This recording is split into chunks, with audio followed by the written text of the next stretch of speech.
نماز پڑھنے والے اگر نماز کی روح سے آشنا ہو جائیں کہ یہ محض اوپر نیچے ہونے کی مشق نہیں ہے، بلکہ یہ اللہ کے حضور اپنی نیازمندی کا اظہار ہے، اپنے عجز کا اظہار ہے، تو پھر نماز ان کو وہ مقام دیتی ہے اور وہ شعور بخشتی ہے کہ جو بے نمازی کے نصیب میں کہاں۔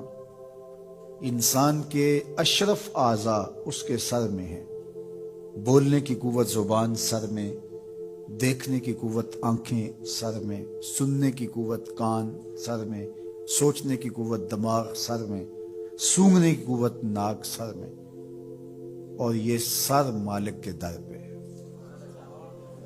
اور زبان سے بندہ کیا کہہ رہا ہے؟ سبحان ربی الاعلی، مالک تو سب سے اعلیٰ ہے۔ اور اپنا رویہ اور عمل کیا ہے کہ اپنی ناک بھی خاک پہ رکھی ہے، پیشانی بھی خاک پہ رکھی ہے، اور باقی اعضاء بھی خاک پہ ہیں۔ تو گویا عملاً یہ بتا رہا ہے مالک مجھ سے نیچا کوئی نہیں اور تجھ سے اونچا کوئی نہیں۔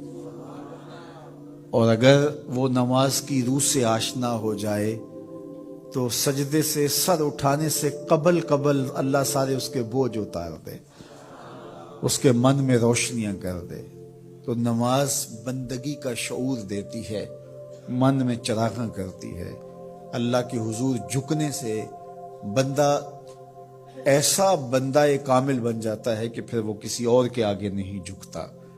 تو اپنی اولاد کو نماز کی محبت دو، نماز کی ترغیب دو، نماز کی عادت دو اور نماز کا حکم دو، اور ان کی عادت راسخ ہو جائے، طبیعت میں پختگی کے ساتھ نماز کو اختیار کرنا ان کی طبع میں جم جائے۔ نماز ان کی طبیعت میں نظم پیدا کرے گی، ان کو نظم و ضبط کا پابند بنائے گی، اور ان کی صحت کی ضامن ہوگی، اور ان کے باطن کی طہارت کا سبب اور ذریعہ ہوگی۔ اس لیے کہا کہ اللہ کے حضور جھکنا نہ بھولنا اور نماز قائم کرنا۔ نماز کا تعلق اپنے آپ سے ہے کہ وہ اپنے آپ کو سنوارتا ہے، تقرب اللہ کے لیے اس کی اپنی عملی کوشش ہے۔ بندے اور خدا کا ایک ربط ہے نماز۔ اسی طرح یہ خیال کہ میرا مالک مجھے دیکھ رہا ہے، اس سے بھی تہذیب نفس ہوتی ہے، باطن کی تربیت ہوتی ہے۔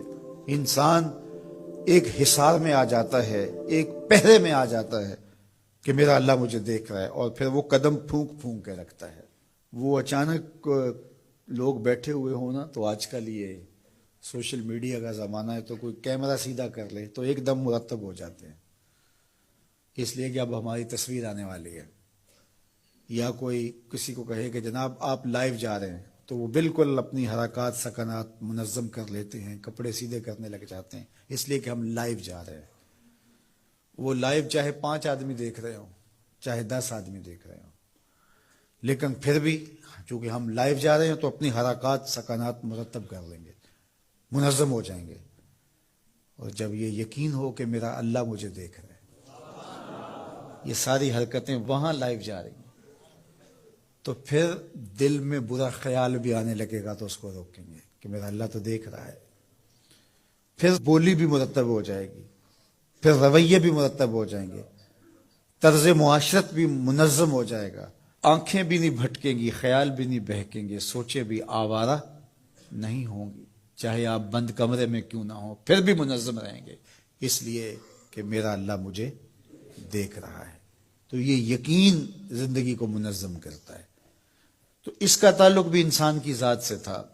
نماز سے بھی تہذیب نفس ہے، اللہ سے تقرب حاصل ہوتا ہے۔ اب کہا تو خود غرض نہ بننا کہ اپنے آپ کو سنوار لیا اور کافی ہے، نہیں، لوگوں کو بھی نیکی کا حکم دینا۔ وَأْمُرْ بِالْمَعْرُوفِ وَانْهَ عَنِ الْمُنْكَرِ، لوگوں کو نیکی کا حکم دینا اور برائی سے منع کرنا لوگوں کو، یہ مومن کی زندگی ہے۔ بھی ہمارے چینل کو سبسکرائب کریں اور روزانہ نئی اپڈیٹس کے لیے بیل آئیکن پر کلک کریں۔